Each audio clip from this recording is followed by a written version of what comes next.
Tudo que acontece de negativo nesse aspecto é oriundo por exemplo, da pandemia, ou muitas pessoas se acomodaram, poxa, é muito melhor trabalhar em casa, então eu vou aproveitar toda essa onda de estar cansado, de burnout. Tem algum exagero em relação a isso, ou simplesmente é uma questão normal? A pessoa agora tem que voltar para o trabalho, tem que enfrentar o trânsito de novo, e agora então sabe que vão arranjar uma doença? E muitas vezes não estão doentes de verdade, mas simulam isso em função de obterem algum benefício em função dessa estrutura.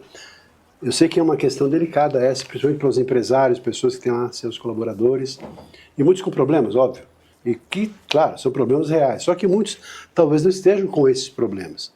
Como é que você vê isso? Como é que você tem lidado com isso?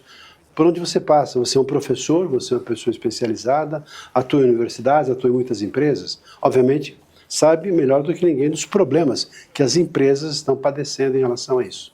Perfeito, Reinaldo, a sua pergunta, né?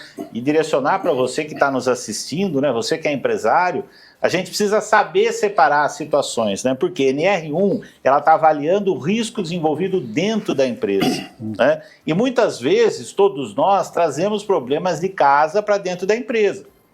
Mas esse problema não foi gerado na empresa, então não é algo que a NR1 que nós vamos trabalhar dentro da empresa. Então, todo o instrumento que a gente tem de avaliação, todo o trabalho que a gente vai fazer é exatamente avaliar aquela situação que foi desenvolvida ao longo da empresa.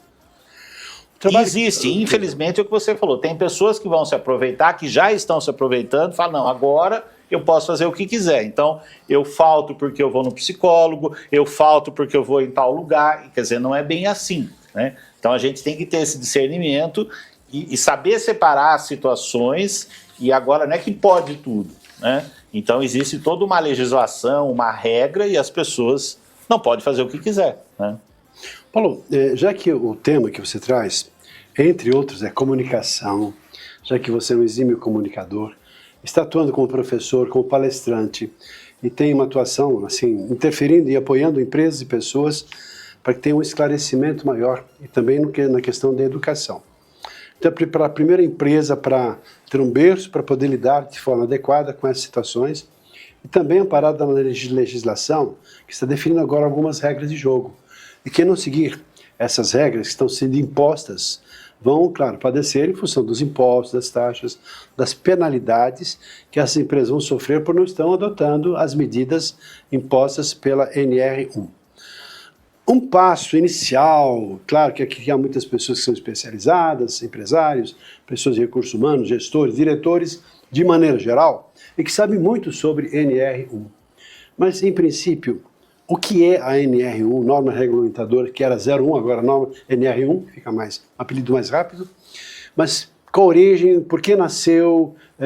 Eu sei que você já deu uma pincelada relacionada à pandemia, problemas das empresas, mas o que é que culminou nessa necessidade, dessa implantação desse programa para as empresas? Agora sim, até com medidas punitivas, caso as empresas, de fato, não adotem as medidas que vão ser obrigadas a adotar.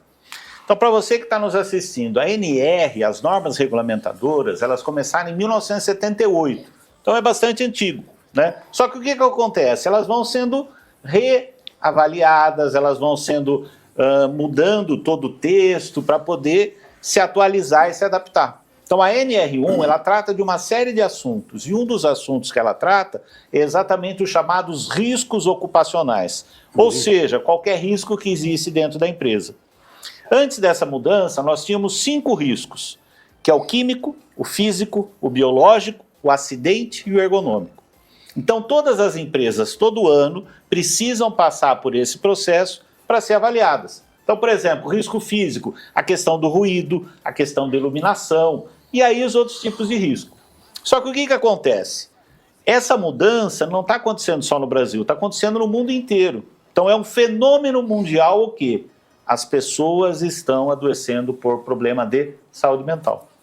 E existe um dado, que não é da minha cabeça, é um dado, né, fidedigno, que mais de 40% hoje das pessoas afastadas do INSS é por problema de saúde mental. E se a gente já percebeu que o INSS já não está mais fechando a conta, né, de pagar todo esse benefício, se a gente não fizer nada, a tendência disso é aumentar cada vez mais, né? Então, por exemplo, como a gente trabalha muitas vezes em prefeituras, em secretarias da saúde e educação, tem secretarias que hoje 40%, 50% dos colaboradores, né, dos servidores, estão afastados. Então, o que a gente observa? Se metade está afastado, metade está trabalhando o quê? No mínimo em dobro. Que também tendem a gerar em função do acúmulo de Exatamente, funções. e que vai ficar doente também. Então, daqui a pouco ninguém mais está disponível. Então, assim, é um caos, é um momento aí de muita tensão, porque se continuar dessa forma, daqui a pouco a gente não tem ninguém trabalhando. Quais são os problemas principais relacionados justamente a problemas mentais? Problemas principais.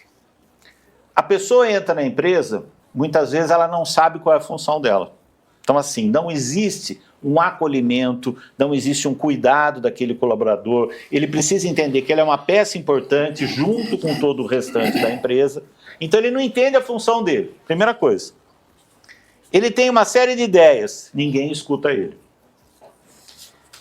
Muitas vezes o gestor dele falta aquela habilidade, então ele só dá feedback negativo. Então não existe um feedback positivo, não existe um estímulo para ele melhorar. E aí vai aumentando, quer dizer, ele tem uma carga horária pesada, ele tem que cumprir uma série de coisas, está sempre fazendo hora extra. Daí ele chega um dia e fala, fulano e tal, hoje eu precisava sair mais cedo. Não, hoje você não pode. Então, assim, ele se doa, mas ao mesmo tempo, quando ele precisa, ele sente, né? Então, assim, falta aquele jogo de cintura, muitas vezes, da empresa entender que aquele colaborador precisa estar bem e ele entender que ele precisa dar mais que 100% na empresa, né? Então, a gente percebe que existe esse desequilíbrio. O lado do empresário e, muitas vezes, o lado do empregador. Falta o quê? Comunicação. Eu acho que é um dos grandes problemas que a gente tem hoje é a falta de comunicação. E eu costumo dizer o seguinte, o colaborador ele está dentro da empresa, mas de corpo, porque a cabeça dele está fora. Então, assim, ele precisa voltar a ter a cabeça dentro da empresa e entender que aquele período que ele está lá, ele tem que dar o máximo dele.